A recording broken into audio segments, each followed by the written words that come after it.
Hey, how are we doing, everybody? And welcome into another episode of Mock Draft Monday here on the SFS channel, where yet again, we're going to be joined by some subscribers and some community Discord members in today's video who are going to be making draft picks with me live here. So before we get started, head down and give this video a like to support the channel and help other people like yourself find today's video. And click that subscribe button if you're new around here. But without further ado, I'm not wasting too much time today, so let's hit that intro and get right into the mock draft.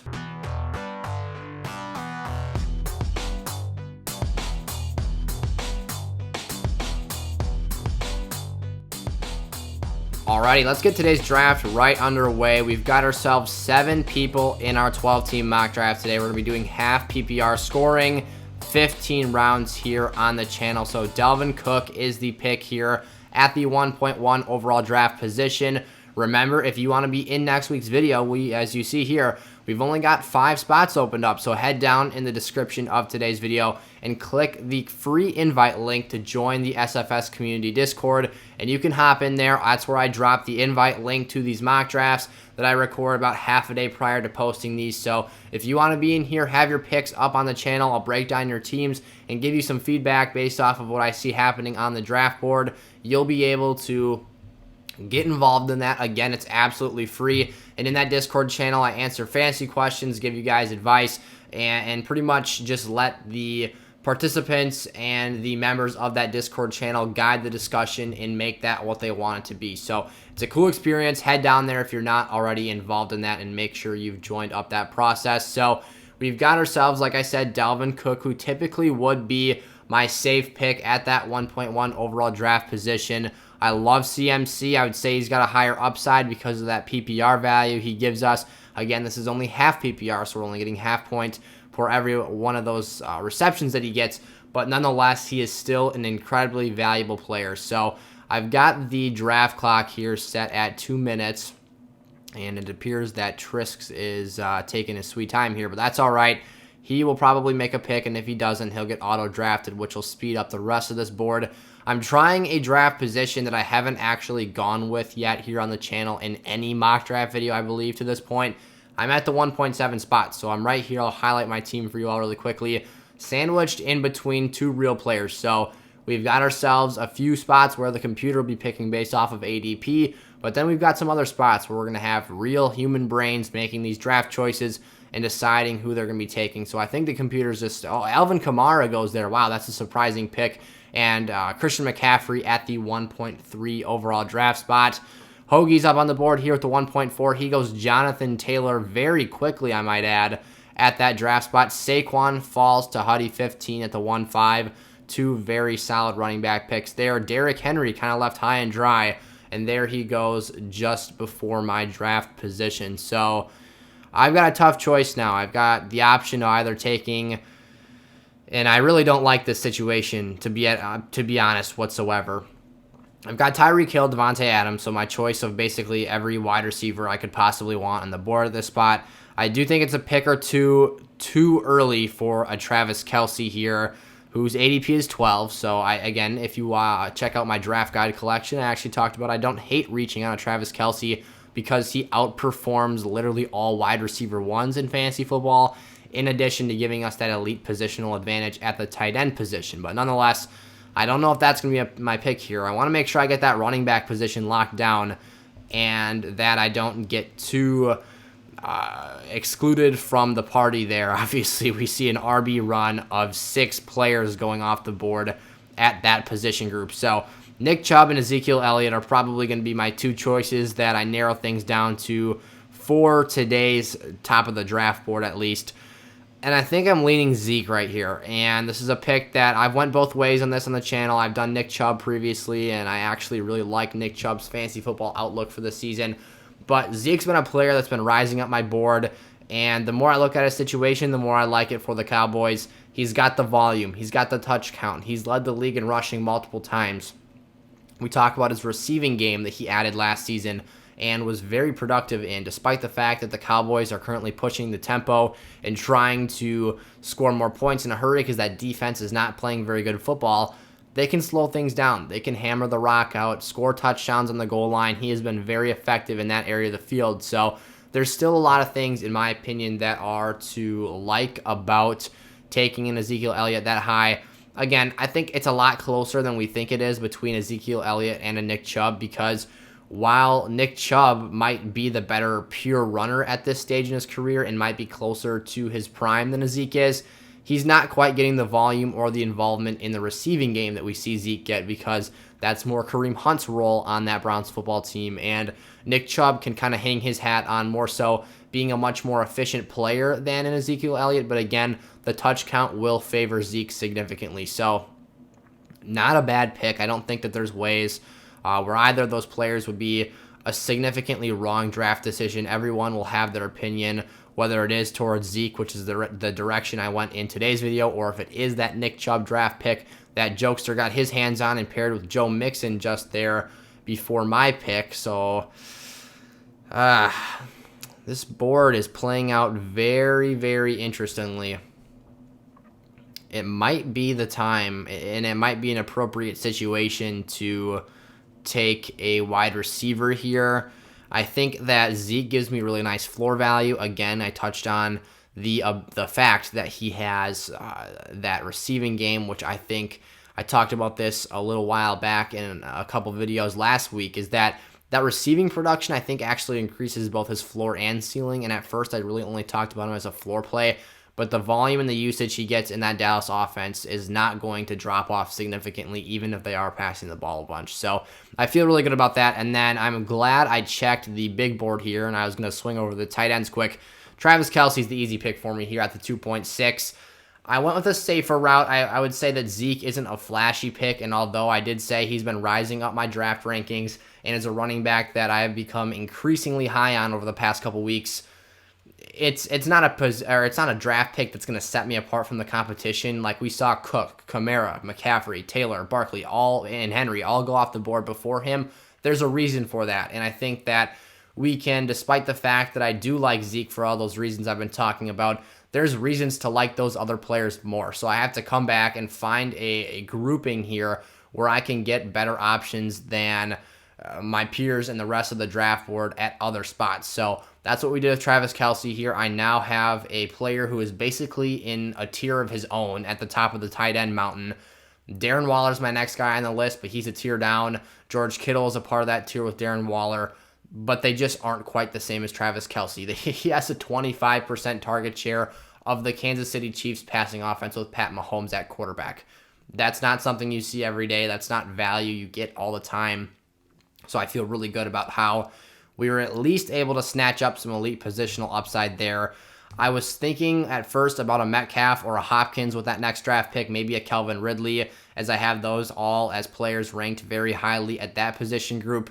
But ultimately, the difference from a Metcalf to a Hopkins, a Ridley to a Jefferson in season-long fantasy output isn't going to be that significant when you take a look at how vast that difference will be between a Travis Kelce and a George Kittle per se. So I think that we did ourselves a good service by making that pick there, and now we'll see how the rest of this draft plays out here. But it's going to be important that I try and capitalize on the running back spot probably once here. I'm just about in the center of this draft board. Again, I haven't done the 1-7 here on the channel yet this offseason, so that makes for an interesting narrative in today's video.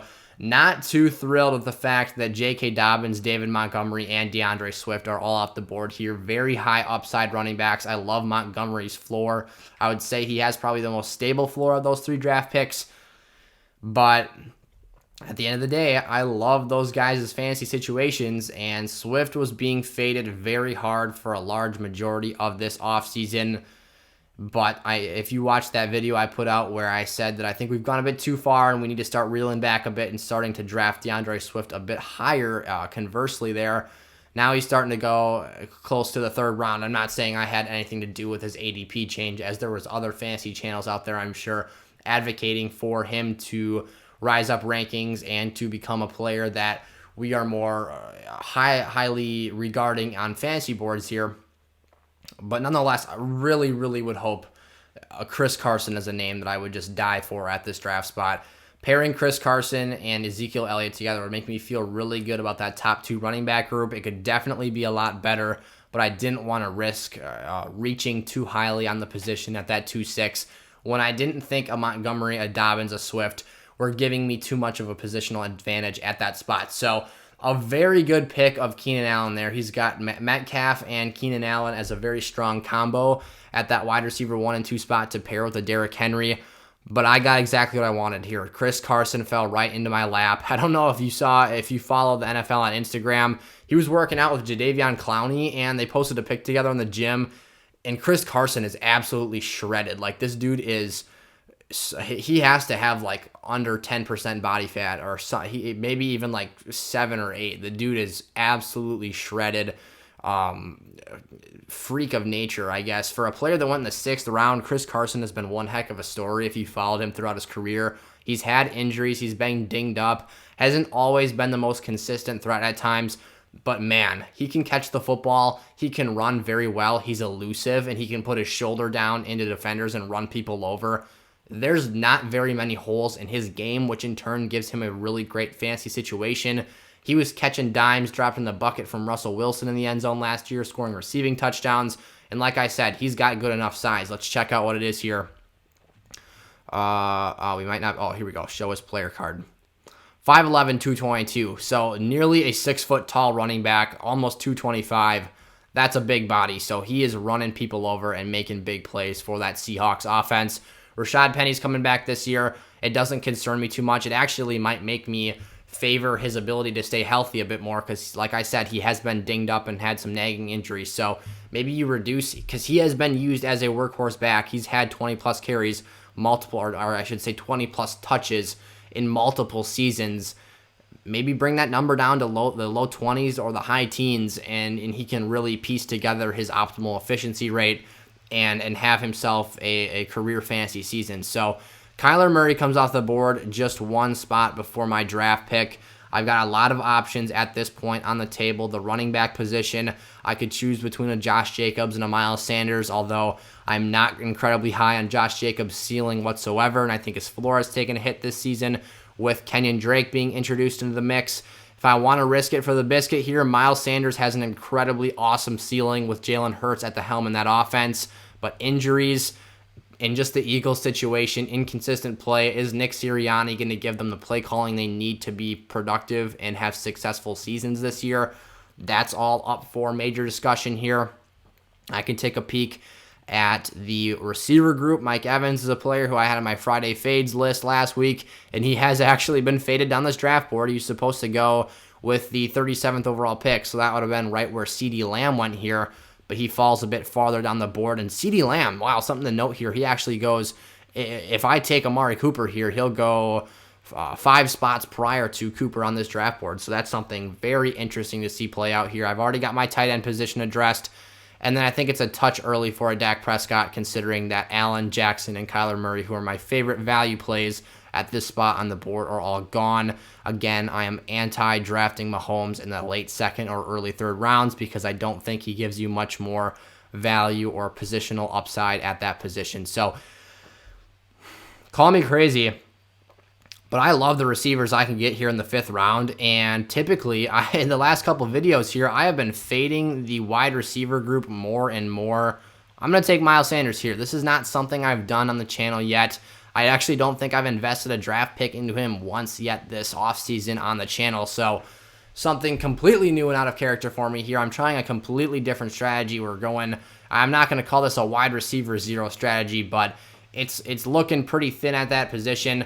I'm just looking at the board here, and yes, there's a handful of picks before my next draft spot, but we've got all real people besides Team 1 and Team 3 making these draft choices, so I'm not too concerned about the ADP just snatching these players off the board from me and grabbing up these players just because, in theory, this is where they go on average. We've got people building real teams here. We've got players who are making choices and building these lineups to what their opinion says is the best moves for them to be making. So, again, I would love to have you guys be a part of these drafts. I would love to have a full 12-team mock draft in here on Mock Draft Monday each and every single week. So go join that Discord, please.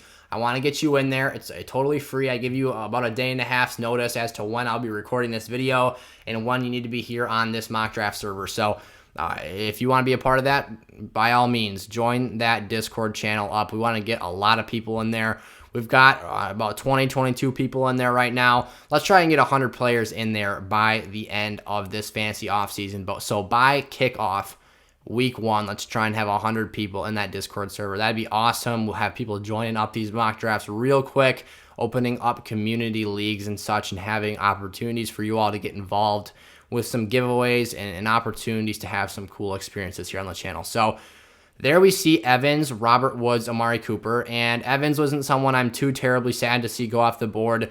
Robert Woods and Amari Cooper are, though, and I think these are players that notably I would have liked to have on my team. 411 might be a bit early for a Mike Davis, but a very solid player nonetheless. I think that between his opportunities that he might have to absorb Todd Gurley's touchdown production last season, and the fact that at this point in his career, as odd as it is to say, he might just be a better player than Todd Gurley, maybe he increases the rushing production in that Falcons offense. But Cooper Kupp, Deontay Johnson, 2 more names I was thinking highly of at that spot. I've still got my eye on a Brandon Ayuk or a Tyler Lockett, who was, let's be honest, absolutely exceptional when he was not injured last season. So it looks like I might be able to get my hands on him as my top receiving option. Adam Thielen, I think, is in for regression this season due to the fact that he had so much production from touchdowns last year. Kenny G in a new offense. I don't know if I trust Danny Dimes yet. And I think that for a guy who was injured most of last season, heading to a new team with spotty quarterback play, and by all means, I would love to see Daniel Jones be productive and use those weapons perfectly and have that Giants team become a force. But I just got to be realistic here and be cautious with how I throw darts at the board, because let's look at my team right here. Tyler Lockett is a really high upside floor, and he might be considered somewhat of a boom-bust play, but I need at least a player taking my first wide receiver off the board at the 5-7 to have some level of stability.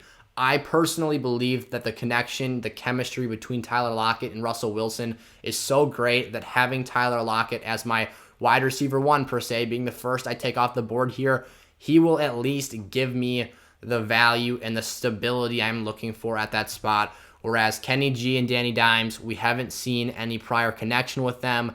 Kenny Golladay was one of the most integral parts of that Lions offense. I totally understand that. He's got a great frame, size, and ability to be a red zone monster, but I just trust Wilson more than I trust Jones at this point, and I would argue that Tyler Lockett can go punch for punch, and I just wrote about that in his draft profile yesterday on sizzlefantasy.com, that his ceiling is right there with every other wide receiver. I'm talking Justin Jefferson, Calvin Ridley, A.J. Brown. He is truly on that playing field. He can go toe-for-toe with DK Metcalf if he wants to, his own teammate. I mean, he actually saw a few more looks last year than Metcalf saw, and Lockett was dealing with some injuries. So I really like him for fantasy football this season. Again, among the best players in the league in terms of his connection he has with his quarterback. So that is why I feel more secure investing into him as my wide receiver 1 here as a great upside draft pick. So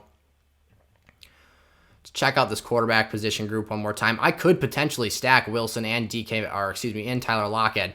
Wilson had his struggles with consistency last season. He started off the year white hot and then kind of fizzled out. But you never know if they balance things out a bit more. If you can just spread that production across a greater time frame, I might like that a little bit more. Nonetheless, something to keep my eye on here at the very least. And Russell Wilson's ADP is 64. We do have some ADP drafting computer teams here at the back half of the draft board. So there's a chance that he gets swept off the board as that ADP is approaching here within the next couple picks. But I'm going to take a look at the wide receiver group here in the meantime, just to make sure that there's not another name I'd rather have. T. Higgins is really interesting for me with Jamar Chase just going off the board. I think T has really great hands down in the red zone, and there he goes off the board, so I won't have the opportunity to pick him. And I'm not quite a huge fan of a Chase Claypool, OBJ, Cortland Sutton just yet on the board. Maybe if I was more towards the later stages of this part of the snake position, I'd be looking more heavily at those names. But I can get a Devontae Smith, a Robbie Anderson, a Deebo Samuel, other players, Will Fuller, Brandon Cooks, who I really love later on. So I don't really have to worry about running back so much at this stage in the draft quite yet. I can take some flyers late, but I've invested 3 picks into what I believe are 2 safe floor plays with Carson and Elliott, and then my ceiling play with Miles Sanders. So do I want to draft Russell Wilson here? That is the question I have to ask myself. Would I rather have the stack of Tyler Lockett and Russell Wilson, or would I rather invest into one more receiver?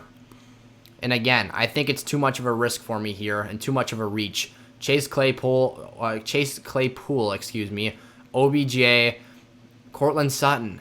There's all significant risk. 2 of those players are coming off of season-ending knee injuries last season.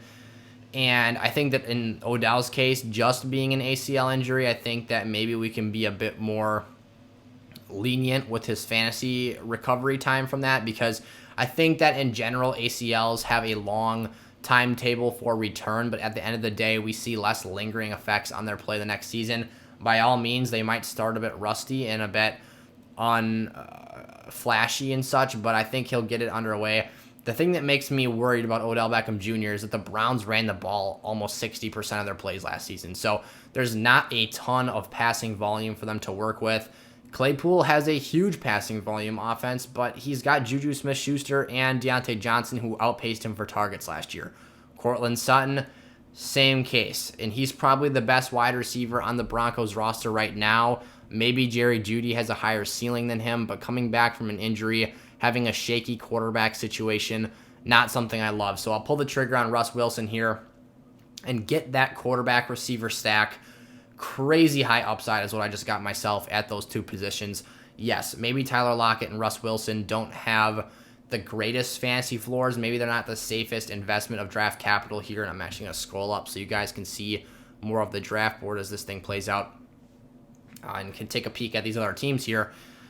But, man, I mean, I feel really great about the stability I'm getting from Zeke, Kelsey, and Carson at those first 3 draft spots, that I think that's fine that I went with my next 3 picks for ceiling plays. That's what Miles Sanders, Tyler Lockett, and Russell Wilson are. So even if I can get 1 out of those 3 to hit heavy in a given week, I'm looking pretty good because of the safety and the security blanket I invested into in the early rounds. So again, this is a draft strategy I typically don't approach the board from, but I try and change up every video.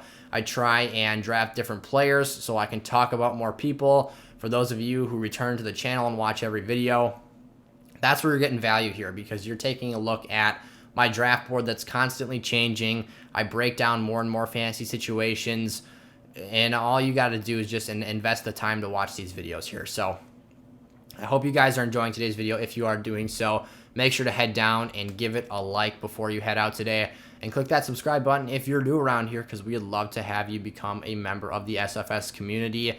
And obviously that Discord channel as well, which you can see up on your screen, is linked down in the description of this video. So Devontae Smith, who I was kind of hoping for, has went off the board. That's unfortunate. I think that he's actually going to see a lot of volume for that Eagles passing offense this year. I'm going to have to regroup here and assess what other players I would like to throw a draft pick at here. Right now, Robbie Anderson's the name that jumps off the screen to me. He's got the connection with Sam Darnold dating back to their days as New York Jets. Robbie Anderson is explosive. He's got wheels. He can fly down the field. And he actually led the team in targets last season. You might think that a DJ Moore, who went literally a whole 2 rounds earlier, if Huddy snatches up Robbie Anderson off the board here and gets the Panthers wide receiver stack on his team, that would be pretty interesting. He outpaced a DJ Moore, who was a former first-round pick by this team. I would argue is maybe even the more talented player.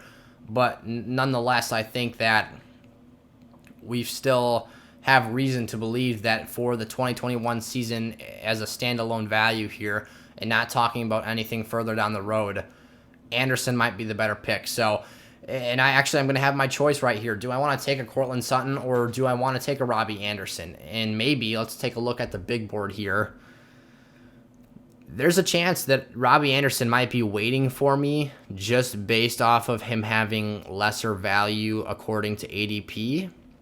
There is a nice value with Raheem Mostert here, but I'm more focused on addressing that wide receiver need at this current time.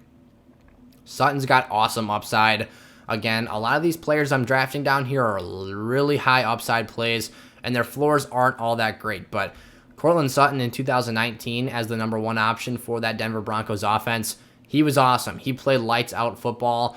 His red zone production and his ability to win contested grabs down there was honestly quite amazing. Will it be Teddy Bridgewater? Will it be Drew Lock? That honestly might play a big role in the production for this fantasy offense, because Teddy Bridgewater didn't do much for the Panthers offense last season, only threw 15 touchdown passes when he had DJ Moore, Robbie Anderson, Curtis Samuel, Christian McCaffrey, and Mike Davis. Obviously, McCaffrey was unavailable for most of the season, but Mike Davis still held up his end of the workload to a respectable amount, probably only like 60% of McCaffrey's overall output, but nonetheless. So I think it might be worth a draft pick here, though, of Cortland Sutton, just playing what I know he once was as a player and the ability that he's going to have to go out there. And he could play as a top 15 wide receiver if he hits his ceiling. I think that's a bit unrealistic of an ask for him, especially, like I said, considering that quarterback play.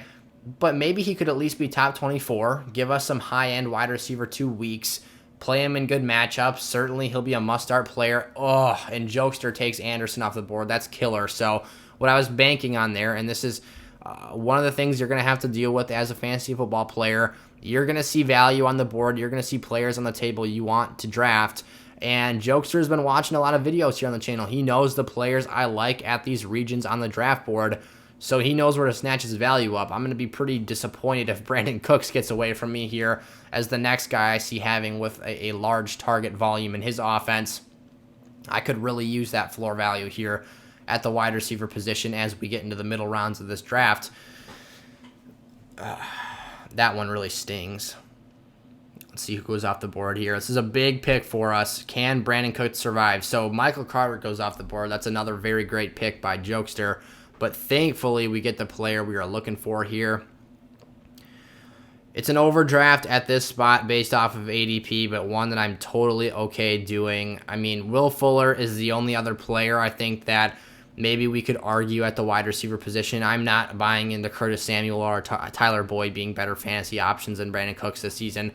Maybe Will Fuller if you wanted to argue that case, but look at our wide receiver room right now. We've got Tyler Lockett and Cortland Sutton, who, again, are both high ceiling plays, but Cortland Sutton's floor is what worries me, so I want to make sure I address the position with another player who I think has a better floor. So if you're new around here, you're probably wondering, how does Brandon Cooks, playing for the Houston Texans, which is an absolute dump of a franchise, have a safe fantasy floor? Well, Cooks finished as, I believe it was wide receiver 15 in 2020, and he wasn't the number 1 option for that Texans team. Obviously, he had Deshaun Watson at the quarterback position, who won the passing title, had the most yards in the league there, which was a great boost and benefit to him. But this Texans team is so bad, they're not going to be front-running in nearly any games this season. They'll be trailing late, trying to catch up, get their points at the back end of games, and maybe even just make it a contest, because they won 4 games with Deshaun Watson last season. I don't know if I would call you a liar if you were to tell me they'd win under 4 games in this season, even adding a game on top of what they had last year, because Deshaun Watson probably is not going to be a quarterback for the Texans or any team this season. So they're going to be losing games and having to pass the ball late. Cooks is now the number 1 option in that Texans offense, with Will Fuller departing for the Miami Dolphins. And Randall Cobb and Kiki QT as the next 2 guys on the depth chart are not significant risks to that target share. So as long as Brandon Cooks can stay healthy, he's going to see a lot of volume, a lot of looks. Like I said, they're going to have to air it out to just try to stay in games. And yes, Davis Mills, Tyrod Taylor, whoever it might be at quarterback, is going to be a downgrade from Deshaun Watson's accuracy and ability to get the football and in receivers' hands when they need it. But you got to lock onto somebody. You can't throw to the running backs all day long. Like, you're going to have to get a wide receiver involved, and I just think that Brandon Cooks is the clear-cut number 1 option there. So, again, not a flashy pick, but one of my favorite sleepers in the middle rounds of fantasy boards. If he's good enough this season, if he stays healthy, he's gotten dinged up and had concussions throughout his career because he's rather small and kind of gets tossed around by defensive backs and safeties coming across the middle of the field, but he could put up top 12 weeks. That is going to happen. Brandon Cooks is explosive. He's quick in the open field. If he gets loose, he could score touchdowns in a flash, put up 40, 50 plus yard receptions and just blow the top off defenses. So absolutely a pick I am all in on here for this fantasy season. We'll take a peek at the running backs as clock's kind of winding down, or at least the draft value is winding down at the running back spot. And that's something I should probably invest into here. I'd love to take a look at some of these drafts, these other teams as we get later on here, but due to the draft clock, I had it sped up to make sure that we could get through this today and in a timely manner, or at least somewhat of that, because it takes a lot longer, obviously, to do these drafts when we've got other people in the lobby with us. But people are on top of their stuff, so they're making their picks quickly here and getting in and out of this thing. So I do see other wideouts I like on the board, but I like them down in this Antonio Brown, Darnell Mooney, Nelson Aguilar, even a Marvin Jones, Elijah Moore range. Russell Gage is a name I really like on the board here, so maybe I wait a bit longer. John Brown, Amon-Ra St. Brown, all really good sleeper picks here that I can invest into later. And really the only positions I'm worried about addressing right now is filling out bench depth at running back and wide receiver. Tight end I've got locked down with the tight end one, Travis Kelce, and quarterback is locked down with Russell Wilson. There's no need for me to overinvest in the 9th round here into a backup quarterback in a 1 QB league who's not going to start, give me any production. That might not be so much of a favorable situation. So another name I'm actually seeing right now, and I think I might go with this pick here, I'm going to take Jarvis Landry as a floor play. I'm just trying to now invest into safer options for my bench unit at the wide receiver spot because we've got a heck of a lot of upside. We've talked about that a lot here in the back half of this draft to this point. Since that first 3 rounds went by, we've been picking all upside here nearly every round. Jarvis Landry, at the very least, he doesn't have much of a ceiling. As I talked about, this Browns offense, they don't pass the ball that much. They're trying to keep the ball in the hands of their runners, keeping it on the ground where it's safe, and not having Baker Mayfield throw an abundant amount of times in a game. So Jarvis is just kind of the guy. He runs really clean routes, finds separation, gets open in this offense. Baker actually throws him the ball more than he throws Jarvis from what we've seen when they've both been healthy and on the field. So there's a good chance here that, Beckham turns into that boom-bust, super high ceiling play on a week-to-week basis, because I would say his talent is just on another level from a lot of players in fantasy football. And even coming off an ACL, I think he'll recover very strong and put up some of those numbers we're expecting here and there. But the guy who I expect week in and week out to be seeing a more significant share of the target load is Jarvis Landry. He's not going to score a ton of touchdowns. He's not going to put up a lot of flashy games. But in a half PPR league, you can get me 8 to 12 points on a per week basis.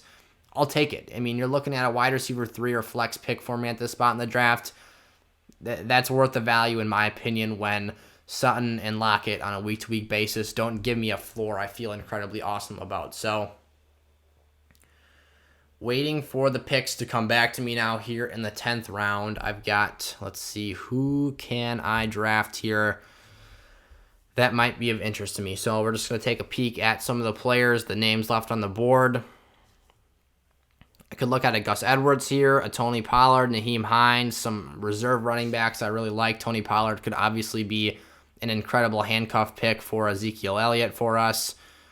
Gus Edwards, I think, has a bit more standalone value on the goal line as a running back. I actually talked about this a couple of videos back. So I actually drafted Ezekiel Elliott and J.K. Dobbins in the same draft, and I chose to draft Gus Edwards as my handcuff over Tony Pollard with both options on the table, because I think that Gus Edwards gives me more on a per-game basis regardless of if the starter is injured or not, because he does have that touchdown ceiling this time around, and I might actually wait because Tony Pollard's kind of hanging out down here a little bit. I think I can capitalize on some more value higher up here.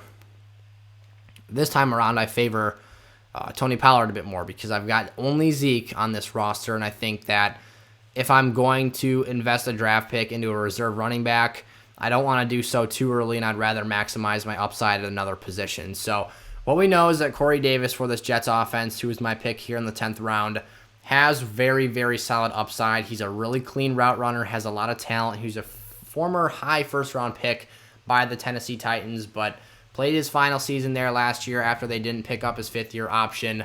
They've got A.J. Brown, obviously, and then traded for Julio Jones this offseason. You're just looking at a guy who has a door that's wide open with the Jets. There's not a clear-cut receiver one in that offense. Elijah Moore maybe hopes to be that someday. Jamison Crowder has been that the last couple of years, but he doesn't have the build to be a true one week in and week out. Davis is kind of the best prototype option they have right now. They brought in Keelan Cole as well, but there's no one that has the size, the speed, and the length of Corey Davis in this offense right now. So for a young quarterback in Zach Wilson, who there is risk, there is concern, there's reason to be a bit worried about whether or not he'll be able to produce week to week. I think that the fact that he has some veteran presence walking in the door this year will be extremely helpful for him, and just having some safety blankets to lean on, like your Keelan Coles and your Corey Davises here that have played NFL games over a broad span of seasons, should help him out a bit instead of having to just rely on throwing to young rookie slot receivers. So Tony Pollard goes out the board. That's all right. We're going to miss out on, it looks like, that little mini crop of running back reserves. Nyheim Hines is an excellent one out of the backfield, too, as a receiving threat. I was kind of afraid. Colton loves his running backs. I thought he might. That's Hoagie here at this 1.4 spot. I was afraid that he was going to pick that Tony Pollard handcuff there. That is, let's see, his 5th running back taken off the board. I've got 3 at this point, but I feel good about the guys I loaded up on early. Take a look here. Darrell Henderson could be a nice one. Jamal Williams, I think, actually has more standalone value, so maybe that's our pick if he falls to us there. Very underrated receiver. Played on 40% of the Packers' offensive snaps last season with Aaron Jones healthy and in the lineup. That's significant. That means that Jamal Williams has a skill set that is valuable and as valuable or more so valuable than whatever they were trying to do that could have been Aaron Jones in that package. So there was something that Jamal Williams was doing so well, and hint, hint, that is his receiving and catching ability, that they were comfortable sitting Aaron Jones down on the bench, knowing very well he could go out there and take those reps for himself. They trusted Jamal Williams to be put on the field, have entire series to himself. He's got the size to be a goal line back. He's a really solid all-around player. Doesn't have elite speed, doesn't have, he's never really had the chance to be a workhorse back in that offense. But I think heading to Detroit, they want to run the ball. They just drafted Penei Sewell. They're trying to improve that offensive line, and they've got to lean on somebody because Jared Goff doesn't have very many passing weapons this year. I think Jamal could be a sneaky pick here, so let's hope he doesn't get snatched up off the board from me. I need a backup option just in case things go south here. Like I said, Darrell Henderson's not a bad pick, who actually just went, so we're not going to be able to take advantage of that anymore. Let's see, does Huddy have Cam Akers? No, he does not. Cam Akers went over here at the end of the first round. That's a pretty good running back stack here with Harris and Cam Akers there. Trey Sermon, a high upside rookie I like a lot. This is a big draft choice. I've said that multiple times here, but it's kind of adds a whole new dynamic to these videos when I'm kind of on the edge of my seat seeing if someone's going to snipe my player off the board here. That's one of my concerns. I will end up going live for these subscriber mock drafts eventually, so hooray, we're going to get our guy. Make the pick here, keep things moving along. Jamal Williams at the 11-7. I eventually, as I was saying, will be doing these as live streams, and hopefully in August I'll start kicking off those live stream episodes where basically I'll have first come first serve be available to the Discord server, and then I'll go live, post the invite link in the chat if this hasn't been filled up yet, and then we'll get kicked off and underway. But when the people who are drafting with me can hear exactly what my thought process is and my analysis for the draft picks, they can just take my guy. If I'm talking about, I hope that, Robbie Anderson falls to me and then he goes the pick after me, I'm going to be like, come on, man. Like, really, we saw this coming. So, something that I'm not naive to. I expect that to happen fully here in the coming episodes of Mock Draft Monday. But we've got a few left in July. I guess 2 left technically. So, only a couple left in July here, and then a couple in August. But in late August, I'll get those underway and started up for you guys. I could look at a QB2 now. I don't think the 12th round is too early to do so. I picked my first quarterback in the 6th. I've let some time go off the board in between, addressed other positions. Maybe I'll come out here and draft another running back, another receiver, something like that. But there's opportunity here. And actually the pick I love to see on the board at this spot is I think I'm going to take a Cole Beasley. A Cole Beasley would be a player I'm interested in here. Kirk Cousins, maybe I wait for him in the 13th round. That'd be a really interesting pick for me, but it actually looks like he's kind of the next guy up in ADP. So that's actually what I'm going to do here. Maybe Cole Beasley will fall to me at my next draft spot. Give me some Kirk Cousins. Why Kirk Cousins, you might be asking yourself, over Justin Fields, Baker Mayfield, and Matt Ryan? I think Justin Fields unquestionably has better upside than Kirk Cousins or a Baker Mayfield. But our metric that we have in our draft guide collection that's kind of unique to what we do here at SFS, it's not like a universal, dang, there goes Cole Beasley at the 12-8. It's not universal to what other fantasy analysts do, is our SFS consistency ratings, which are metrics we created on our own based off of our own baselines and half PPR scoring. And Kirk Cousins scored in a category that is a very elite grouping for the quarterback position called the Consistency King metric. And basically what that means is he met his floor and his ceiling number on a certain percentage of his starts that qualified him for that group. There was more quarterbacks than any other position, as you can imagine, as there isn't much positional scarcity at the quarterback position. But there was still, I believe, no more than 20 consistency kings across all of the position groups combined. So it's not like these guys are just falling out of trees and they're being picked up everywhere. Kirk Cousins was a very good fantasy quarterback last season, had over 30 touchdown passes, has 2 arguable X-wide receivers on his roster, although Adam Thielen is certainly on the downward trend now that Justin Jefferson is so elite and commanding his own work share there. Regardless, I mean, I don't know, for drafting a Russell Wilson and getting that upside there, there's not a better floor pairing than a Kirk Cousins, in my opinion, who started off last season pretty miserably. But once he got things together, got things underway for last year, he was very, very productive for the duration of that season. So 3 more draft picks up here. We are doing 15 rounds today. I'll need to take a defense at some point. That'll be important to take advantage of in today's video. So that leaves us 2 bench spots. We've got a draft pick right here. I could go for a Tevin Coleman, who's currently listed as the New York Jets starting running back, although that should change in the very near future. Amon-Ra St. Brown, Terrace Marshall, nice receiving options. I could go with a Jalen Reagor here. It's a nice, interesting upside receiver that we haven't talked about. The tight end group is so barren that at this point, Travis Kelce, it's a pencil in. He's going to start for this team every single week except for the bye. So I don't know if you even entertain the idea of drafting another tight end here. J.D. McKissick has standalone value as a receiving option in that offense. Half PPR league here. Already invested a little bit into that Eagles offense, and I don't think that a pick here would completely burn me by doing so. So I'm going to take Jalen Reagor here, and I've been very high on Devontae Smith, and I haven't been shy about that. I think that he's going to command by far the team lead in targets for this team. I think he's going to by far be the best receiving option for that Eagles roster. But Jalen Reagor was a first-round pick just 1 season ago, and he showed us at times he could stretch the field when he had competent quarterback play, and when Jalen Hurts came into the game, he got more involved. Carson Wentz was so toxic, and I hate to say it, but he was very, very bad for that Eagles team last season, that he just kind of brought everyone's fantasy value down with him, and everyone kind of sank. And it was all, there was no feast and all famine for that Eagles team in fantasy football last season. I took the rough end of the stick with Miles Sanders, having him on a lot of my teams. And I kind of discounted the fact that his all-pro guard tore his Achilles.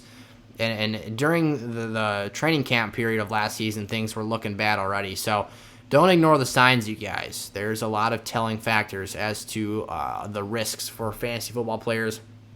We've learned our mistakes and moved on here, though, this season.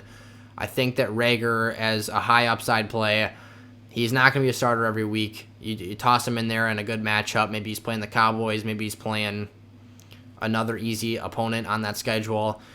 If Hurts is able to hit and improve his ability as a passer last season, there's going to need to be an option that's a number 2 threat to a Devontae Smith, or maybe it's a Dallas Goedert, but you're still going to need a field stretcher. So that's what I see in Jalen Reagor there. Here's an interesting pick I'll throw out the board. I'll take a Rashad Penny here. And both Penny and Chris Carson, so that'll be my last skill position player picked here, obviously deal with injuries. Obviously, both of them have had their struggles throughout their NFL careers, but give me some Rashad Penny as a handcuff here. We didn't quite snatch up that Tony Pollard handcuff, and Rashad Penny actually might have some standalone value on his own. So the fact that he might be sprinkled into this offense, being utilized as a rushing threat, I think is a very valuable situation and a very potentially real situation here. So I like that pick a lot. We'll review the team here while we wait for the defenses to come back to us. At the quarterback position, we've got a Russell Wilson and Tyler Lockett stack here. So dipping into my receiver group already, but feeling really good about the upside I've got there. My top 2 running backs, of course, Ezekiel Elliott and Chris Carson, my 1st and 3rd round draft picks. And then Cortland Sutton and Brandon Cooks as my wide receivers 2 and 3 for this lineup. Travis Kelce, the best tight end in fantasy football at that tight end spot. We picked him in the middle of the 2nd round. And then I believe Miles Sanders I haven't touched on yet at the mid 4th round pick for us. I believe that was. Yep, the 4-6.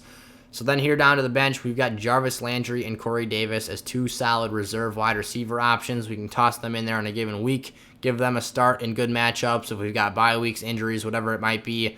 Jamal Williams, Rashad Penny have some standalone value as handcuff running backs. They're not starters for their teams. They're not workhorses. These aren't going to be league-winning players, but they just might save me on a couple weeks here if I was going to play a fantasy season with this team I just drafted here. And then, of course, Jalen Reagor and Kirk Cousins, the last 2 players on the board we haven't talked about yet, and we'll see what defenses I get picked up for me here. Potentially, it looks like I'm going to get San Francisco again for the 2nd straight video. I'm completely okay with that. Give me that pass rush. Nick Bosa coming off that ACL surgery. I'm still loving it. There's a lot of beefy boys up there on that 49ers defensive front. Fred Warner, man, in the middle there. And Jason Verrett on the back end. They've got some solid pieces all over the field. But nonetheless, Kirk Cousins gives me some really good stability and floor potential at that quarterback position in the event that Russell Wilson's got some tough games. San Fran's never a cakewalk for him. Maybe he gives up a stinker or 2, and we have Kirk come in and save the day. Good old Captain Kirk. And then Jalen Reagor with that high upside receiver flyer with one of my final picks. So 1 draft pick there, and there it is. The New York Giants end off today's video with that final draft position here. So thank you all so much for watching today's video. If you enjoyed this episode of Mock Draft Monday, make sure to head down and subscribe to the channel, give this video a like, and stick around here for more future episodes. I put out 6 fantasy videos a week, so there's only 1 day off. That's Sunday that I don't post anything new here on the channel, but I hope that you guys can all take advantage of the content here and make sure that you can help me help you become the best fantasy players this 2021 season. So again, thank you all so much for watching today's video. Don't forget to head down and join that community Discord, completely free, and you can be featured in next week's and all the coming videos here for Mock Draft Monday here on the channel. So I'll see you all out next time. Peace out.